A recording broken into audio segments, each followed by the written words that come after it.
Welcome everybody to Making Healthy Easy with Dr. Julie. We are here today with Chuck. He's an Olympian for the U.S. team for bobsled, and we're going to be talking a lot about what athletes need to do to stay healthy with their level of activity during their on-peak seasons, and then when they're off-season and they're able to just live their normal life, what they run into health-wise that they may need help with. Maybe he doesn't need any help. Maybe he's doing great. So we're going to find out, though. So Chuck, welcome. Thank you. So tell us a little bit about your background, how long you've been doing bobsled, what it is that your training entails.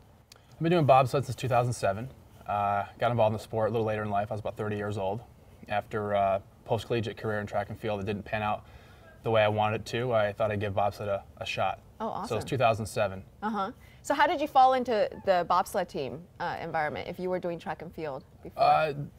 Track and field athletes or football athletes kind of the natural athlete to try bobsled. So I sent a resume into the federation and they invited me out to a camp. And that year I was sliding into World Championships. Wow, that's impressive. And so what's your training schedule like?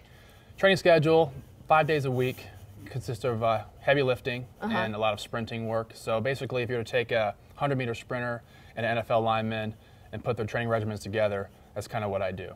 Wow, so are you doing that even on your off-season times? Yeah, I take about a month off every year, 11 months of serious training. Wow, that must really wear on the body, does it? It does. Yeah. Yeah, and you'd be surprised at the end of the season, a month off almost hurts you more than if you were to keep going. Oh, really? Yeah, because your body starts to just break down and all those injuries that you were avoiding throughout the season kind of set in and you start to feel it.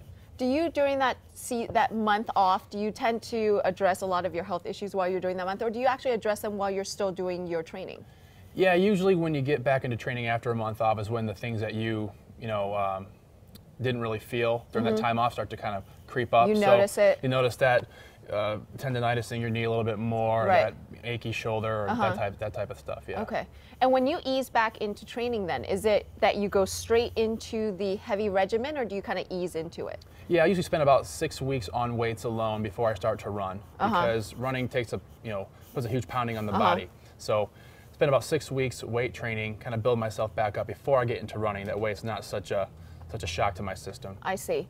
Now, when you do a lot of these activities, what do you do like a lot of warm-ups and then cool downs so that you kind of can transition through the workout without hurting yourself too much? Yeah, all my workouts, especially on the track, will consist of about a 45-minute warm-up where I do jogging, stretching, and drills before I actually do the meaty part of my workout, which might be about 20 minutes of actual interval training. But I have about a 45-minute warm-up to do anywhere from a 10 to 20-minute interval workout. Okay. And so when you're working out in the peak season, tell us a little bit about what health issues might actually come up. Well, you're traveling a lot during the season. You're all over Europe, all over the U.S., you're flying everywhere. You're driving long distances from one venue to the next. So sleep is a commodity. And also when you're over in Europe, a lot of times you don't want to eat the food at the hotel in Austria because it just not what you're used to. So diet is a huge, huge deal too. So sleep and diet, I'd say, are the major challenges. Okay.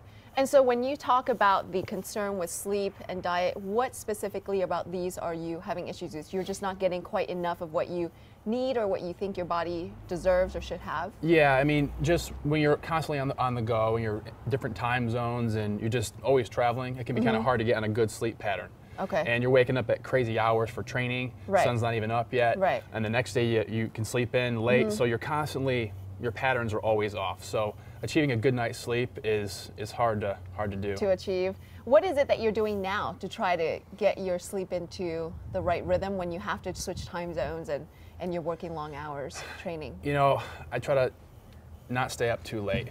Like last night I was up till 1 o'clock in the morning just watching TV. I'm like, I should really be in bed right now. But that's tough to do when you're kind of a wired person and you're always on to turn that switch off and just decompress. It can be tough. Okay. Are you taking any supplements or anything to help you sleep? Or any routines that you're using to get to sleep? To be honest with you, I have not been that consistent with my supplementation, which is something I really need to improve on because I find that has helped me in the past when I've been consistent. Okay. I've had better overall sleep, better overall health, and I just feel better. Okay. So let's do this. We're going to come right back and we're going to talk about the specifics for supplementation for sleep. And then we're also going to dive a little bit deeper into the nutritional aspect of when you're actually really active a lot.